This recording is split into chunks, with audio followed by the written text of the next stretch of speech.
Welcome to the 2024 MLK Igniting the Dream virtual program. We are here at the Kansas African American Museum, and our theme this year is Igniting the Dream, with the definition of ignite meaning focusing your energy and attention to creatively attract positive outcomes in your life by consciously choosing what you want for yourself and taking action steps to make that happen. Dr. King was an igniter, not only for himself and his community, but for African Americans across the United States. The central theme throughout the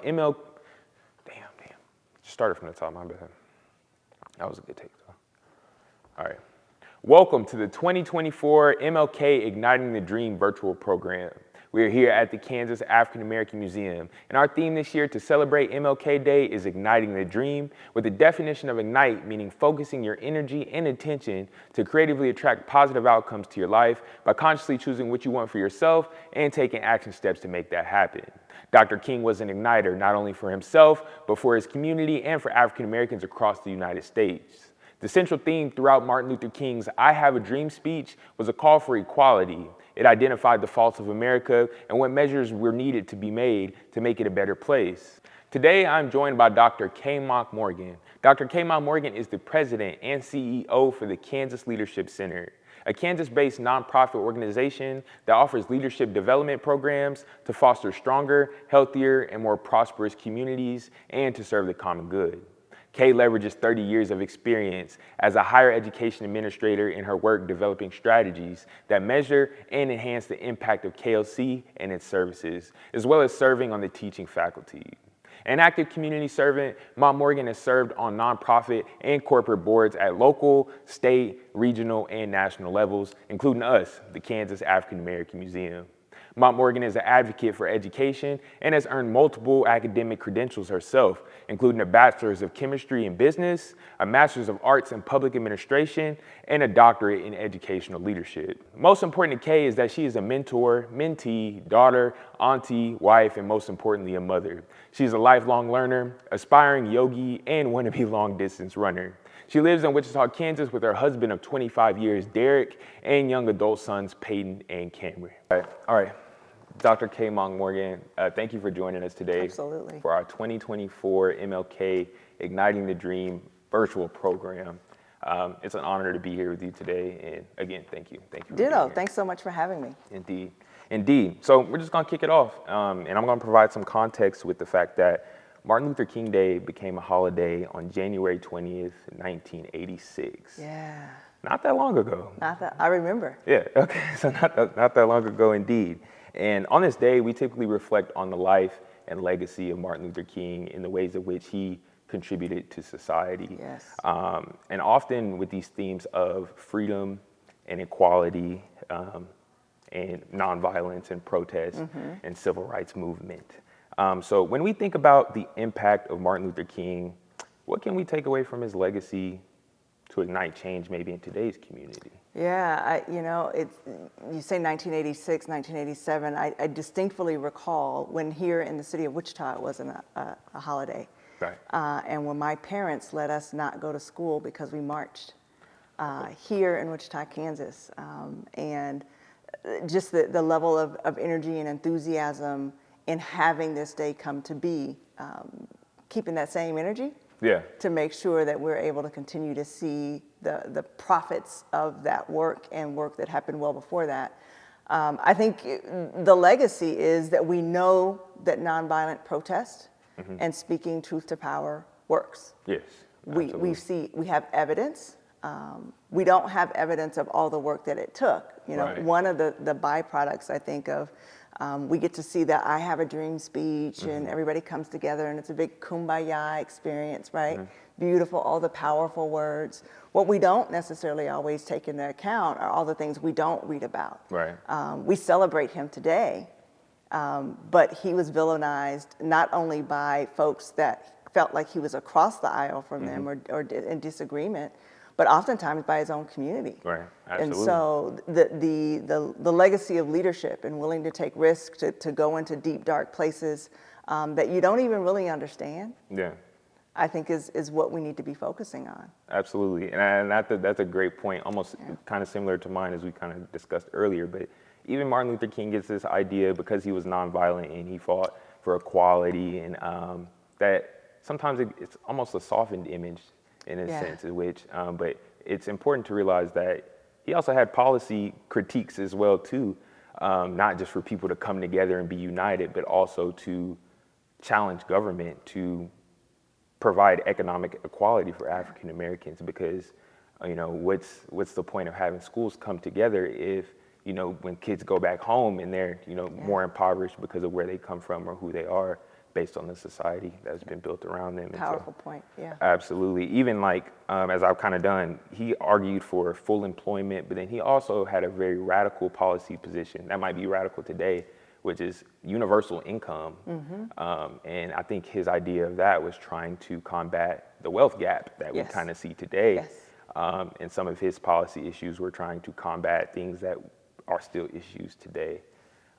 So I really like the point that you made, that recognizing the groundwork that's been laid, but not forget, it took a lot to do that. Yeah. It took a lot. Well, and to be reminded that this was a young man in his 20s. Right. Not a prolific orator that we know now or that we study or we see on television. This was a young buck who bucked up against not just the white establishment, not just legal, but the churches and the communities that had other ways about going about, one, either doing and or not doing things that would lead to civil rights. And so it's awesome to celebrate the impact or the law. But it took a long time to get there. It did, indeed. And moving to the next question, you made a point about Dr. King not being liked, as most people, maybe younger generations may not, if you haven't read or done the research, you may not know. Don't recognize that we just celebrate Martin Luther King Day. But today he's held in high regard for his contributions to the civil rights movement in society as a whole, but he wasn't always liked for his views, as he used to advocate for equal rights and social justice. He developed strategies such as utilizing the media to portray what was actually happening in order to show people on a wider audience. And we kind of spoke earlier about my experience at KLC. Can you speak towards the significance of those particular strategies in their relation to the idea of raising the heat or compelling people to act? I think if he had come to KLC, I think he'd be proud of our framework, right? Starting with speak from the heart to the heart.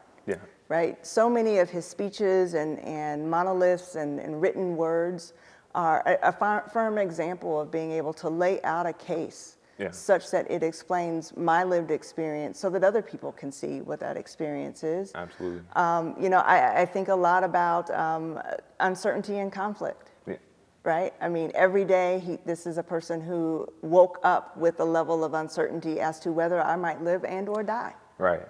Not something that we oftentimes think about, right? Until we get to that point in the movie. But for the most part, it's a mountaintop type of MLK experience. We don't talk about the conflict. Not just the conflict with those with whom he disagreed, but even conflict within the movement. Absolutely. And so being able to diagnose situations and be really intentional.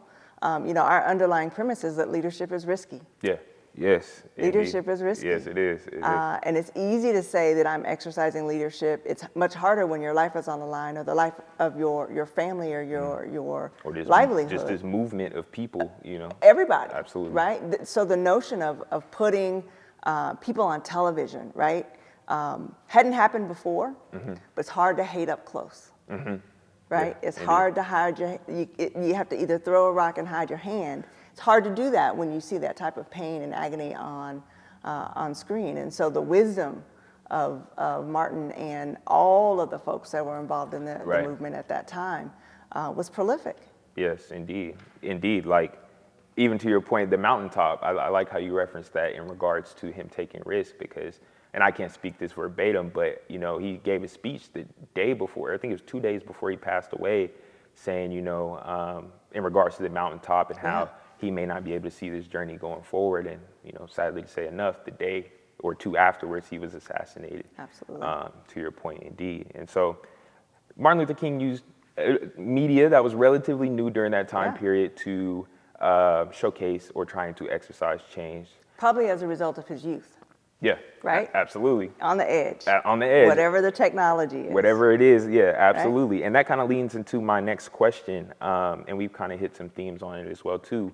What ways can our generation use this raising the heat technique or similar ones of Dr. King to create changes in our communities with the tools we have today? Yeah, I think he was so wise in the allies that he built, right? Both folks that were within the struggle and folks with whom he was struggling. Right.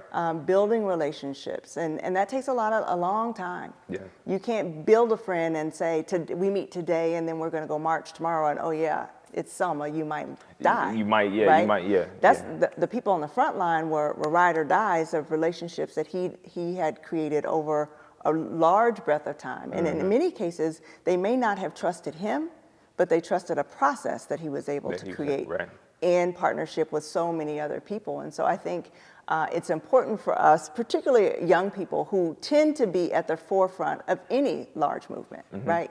50-year-olds are not getting ready to save these United States. Right. We benefit from some of the systems that are already set up. So it takes a youth mindset to go in and push the envelope, to raise the heat, to ask really difficult questions, some of which will put elders on their heels, right? Yeah. Because you might be bucking up against a system that we created. Right. Absolutely. So the notion of being able to build relationships with his elders, right? He didn't march by himself with everybody 25 and older or the 30-year-olds. He found folks in broad. We talk about diversity of look and face with regard to race and ethnicity, but I'm impressed with the range of ages that he had it included. Absolutely. To help make sure that everybody could see someone that they could connect with in the movement that they might be moved by. Indeed. Yes, that is an excellent point, honestly so. And even thinking about like our generation and how we use social media and stuff, from a point of education, I know it can get clouded because there's a lot of things on social media that take our attention. But even with the technologies we have unlimited access to information at our fingertips to do the research, to better understand, what's going on, what's happening in our communities. And we also have the connections. We can make connections with people far away to have these conversations. So or global to organize conversations now. Absolutely.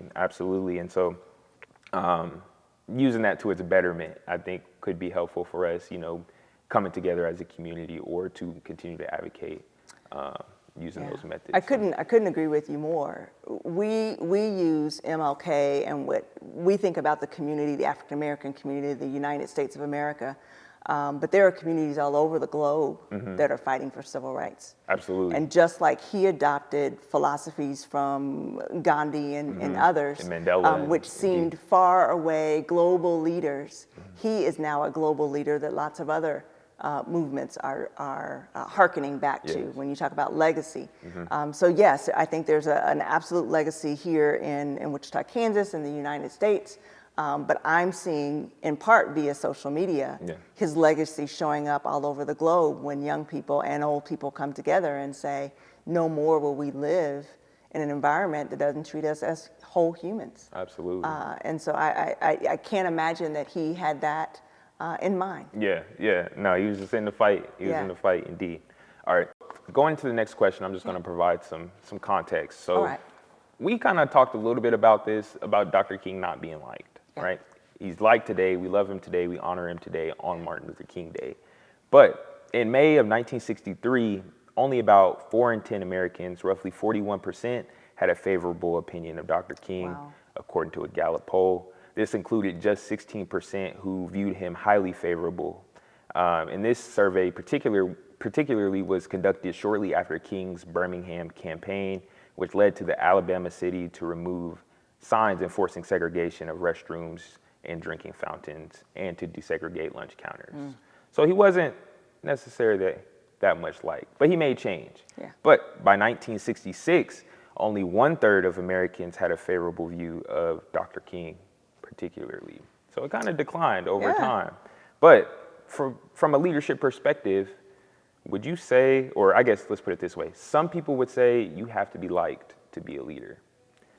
Would you agree or contest this type of argument? You know, that's a really interesting question. I've been quoted a couple different times that, you know, there is no Martin without a Malcolm. Indeed, indeed. Right? And so juxtaposed to something that's more radical, he seemed more like a pacifist. Absolutely. And was much more palatable to everyday Americans and certainly white Americans. So if I've got to choose which Negro I'm going to follow, Right. I'm going to follow this one. Right, absolutely. Until that Negro starts talking about economics. Right, absolutely. And jobs. And all types of things. And that, demonstrating it too right, as well. and not just lunch counters. Right. Right? Right. That he wants full sale access to the American dream. In my opinion, that connects with the decline. Right. Right? Right. We went right. from, you want these things that are niceties, but no, you want real stuff. Right. Buses to now economic equality.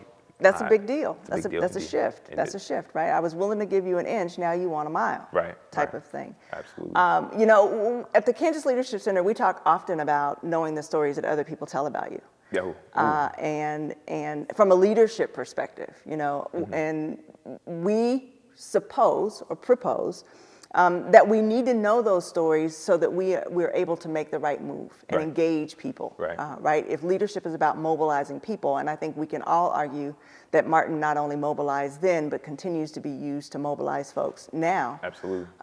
Just the idea of he had to know the stories that people told about him in order to move in those spaces with some level of sophistication. Right. Now, do you believe them?